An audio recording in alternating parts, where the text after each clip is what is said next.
Okay, so lest I be too discouraging, I felt I should make this video. I'm having these thoughts, I've had these thoughts a lot, on the benefits of fiat currency. So what fiat currency, the benefit of it is that ultimately it allows for the infinite trade of, scratch my mustache, infinite trade of infinitely producible resources. So right now we can produce so much. The real problem is organization. People are not organized, people are not systematized, people do not know what they need. Anyone who's ever worked in sales knows that the real problems people have like their problem is that they can't like get their act together enough to like actually accurately assess what is causing them problems in life and then take decisive action on it. That's really like everyone's issue, because if they could, they would realize what was wrong, they'd buy the relevant products they needed, which are pretty much all available, and then they'd be fine. But they don't have the time and resources to do this. So what fiat currency does is it allows other people to come in and say, hey, I've done that work for you. If you just give me a small amount of your fiat currency, then I can provide you with far more value. So let's say you give me $100, I'm going to give you like $500 of value, $10,000 of value even.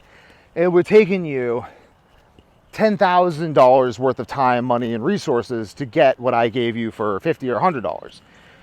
And it basically, if you believe that, if I convince you of that, and then you go and buy it, and you're like, yeah, this is real. Like, I don't want my money back or anything, no refunds, but like, you know, having like business trauma. I'm like, no, trying to convince people for health coaching.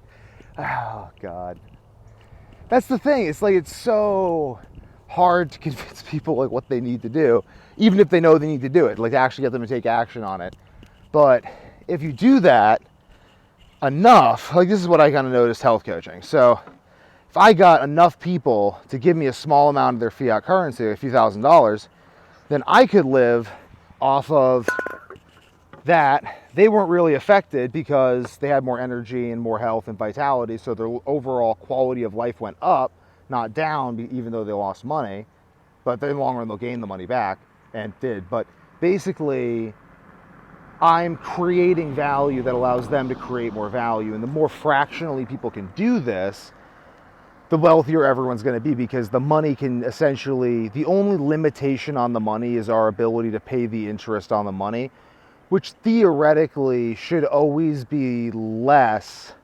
Like, we should always be appreciating our assets because we should be buying things that appreciate. Really, like, fiat currency highlights the problem that people spend all their money on alcohol and like weed, and like, not even that weed's bad, like I smoke weed, but like high quality weed sometimes.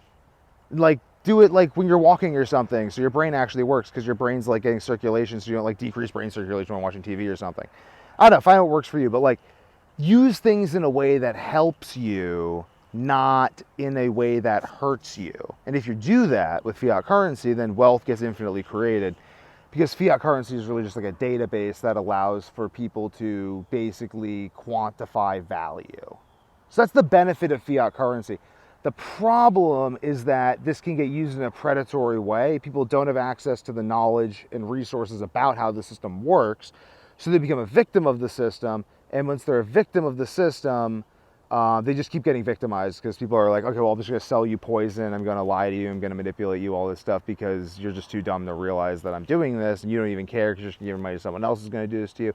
So I'm just going to come in and do this. And like, that's the way some people think, is like or a lot of people think. I mean, like Coca-Cola, I don't know. I don't know. Again, I don't try to trash these companies, because I don't, like, it's pointless. Like, why am I going to bash Coca-Cola? Like, Coca-Cola could see what I'm doing and be like, you know, dude, we actually agree with you. Like, you know what, like the CEO's son has insomnia like you. We don't talk about it, but he did. And like, we just, yeah, you want to like go make your whole line of drinks. So I don't want to trash Coca-Cola, because like they're a bunch of people like you and me. Like, they could, like, my dad grew up eating garbage because it didn't affect him. He just was like, yeah, I just grew up on like Twinkies and everything. And my brain worked well enough that I just went to like Boston University and like worked at all the top companies and blah, blah, blah, blah, blah, blah.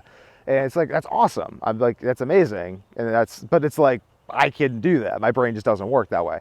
If I ate poison, my brain I can't think at all. It's like really bad. So, but again though, fiat currency allows me to buy food that's healthy and then create value that allows me to buy food that's healthy.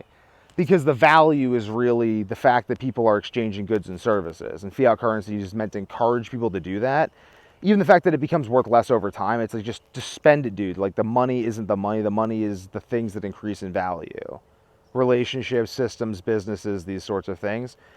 People run into problems because they're just chasing the dollar. They're just like, yeah, I'll just work for this fixed salary. And it's like, okay, but are you going to use that to build a system that's going to get you out of slavery? No, I'm just going to use that to buy booze that are going to poison me and then I can't think. And that's the problem, and done. So really, fiat currency just exacerbates the system of to those who have everything more will be given, from those who have nothing, even the little they have will be taken from them. Because basically, like, the money is going to keep becoming worth less and less. So you have to build systems and you have to spend money intelligently to build those systems. So it basically forces you into the role of an investor over time. And if you refuse the role of an investor, then you stagnate and then you get bought out by someone else who just gets low interest loans to acquire your stuff because the money isn't real. So it creates this system of constant monetary warfare, but it's what they've been doing in order to allow for unrestricted production of material assets, which ultimately, if intelligently used, these material and intellectual assets, including software and the like and books and whatever, can be used to increase everyone's power and ability and worth and experience of life, such that we actually wouldn't necessarily experience inflation, but people don't do that. Therefore, constant inflation. But I don't know. What you gonna do about it, guys? Subscribe, start a business. I don't know, just be aware of it. Being aware of it is the first step. If you're aware of what's going on, you can start to like strategically position yourself. It's something my dad taught me.